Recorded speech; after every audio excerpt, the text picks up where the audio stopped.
The office of the Vice President, to my mind, did not undermine the power of the force. When she personally came in the first hearing and presented herself, including the budget by way of a PowerPoint presentation, she made a presentation, Mr. Chair. And after that, she made a categorical statement that she said, I forgo, Madam Chair, I forgo my opportunity to defend the budget of the office of the President by way of question and answer, and instead I leave it to the discretion of the House of Representatives on their decision to decide on the proposal as presented. This is a very respectful answer. Mr. Chair, I did not find any offensive remark in that particular statement. She gave the entire House of Representatives the entire discretion, the entire right to decide on the proposal she presented before us. Why would we blame her for saying that she disrespected Congress? No, sir. I think it was triggered by the fact that questions were asked in relation to the confidential and intelligence funds. To my mind, Mr. Chair, these particular funds were subjected to a notice of disallowance. But the notice of disallowance by its nature, by its very nature, Mr. Chair, is contestable. It is appealable. It is yet to be explained.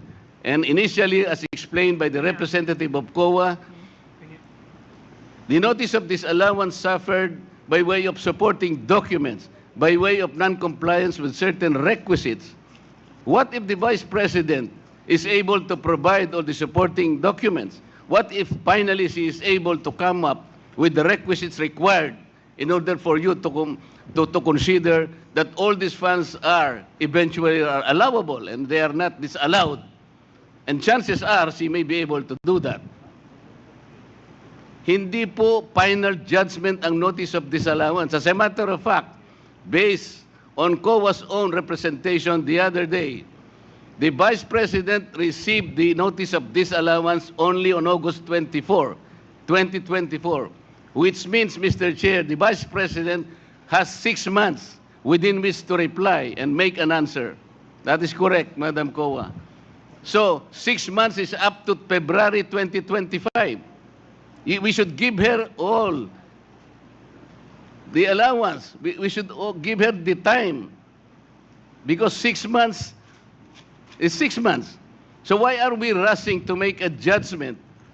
As a matter of fact, as I have already initiated earlier, Mr. Chair, when you said that anything we can discuss in this committee provided it is of public interest, and you said that intelligence funds and confidential funds are public interest, but I said because of our own rules, we should make a prior and preliminary determination that is directly and principally connected to malfeasance, misfeasance, or non-feasance. We have not made that determination.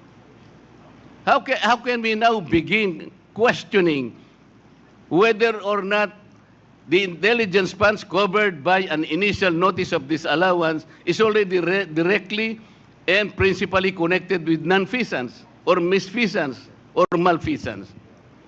Madam COA, how many agencies of government today are subjected to notice of disallowance? Do you have a number?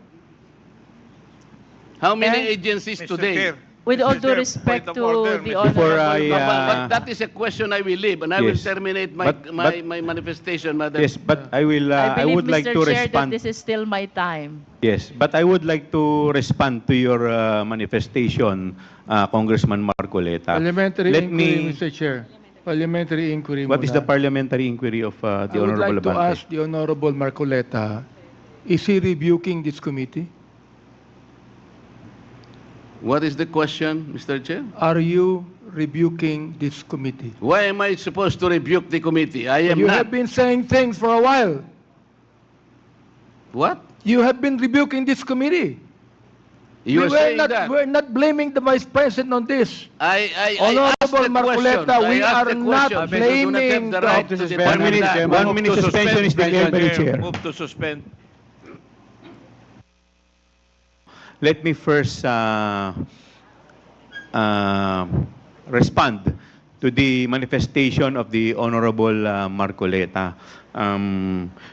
Let me cite Section 4, Rule 4, Section 1, last paragraph, which provides that the filing or pendency of a case before any court, tribunal, quasi-judicial, or administrative body shall not stop or abate any inquiry conducted to carry out a legislative purpose. What we are doing right now is we are doing our mandate.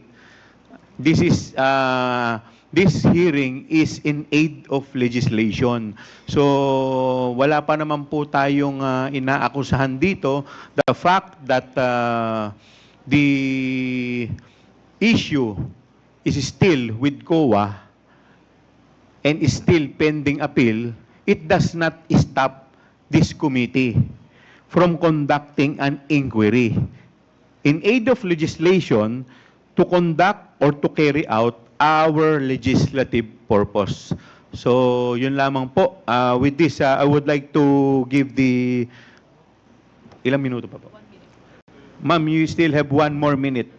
Mr. Chair, in response to the Honorable Marcoleta, this representation did not say that the OVP is questioning the power of the Congress.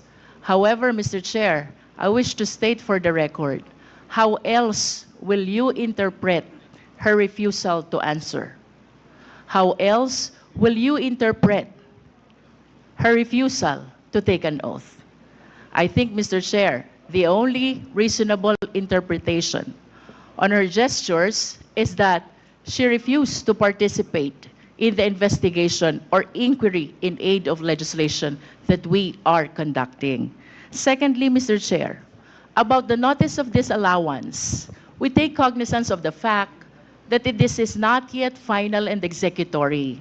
As a matter of fact, the COA commented that the OVP has a period of 180 days, equivalent to 6 months to solicit to make an appeal for the purpose of seeking for a possible reversal of the ND.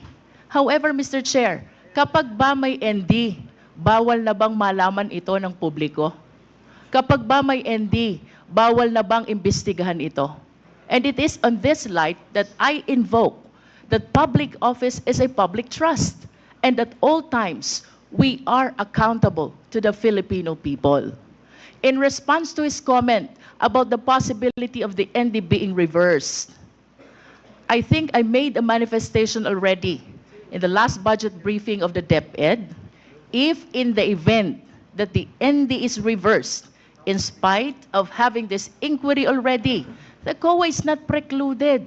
The COA is not prevented from sharing to the Filipino people that the OVP was able to justify, and therefore we are reversing the ND. In conclusion, Mr. Chair, I wish to emphasize that there is no law which prevents the Congress, which prevents the COA from discussing, deliberating on the subject matter of the notice of disallowance. Thank you, Mr. Chair.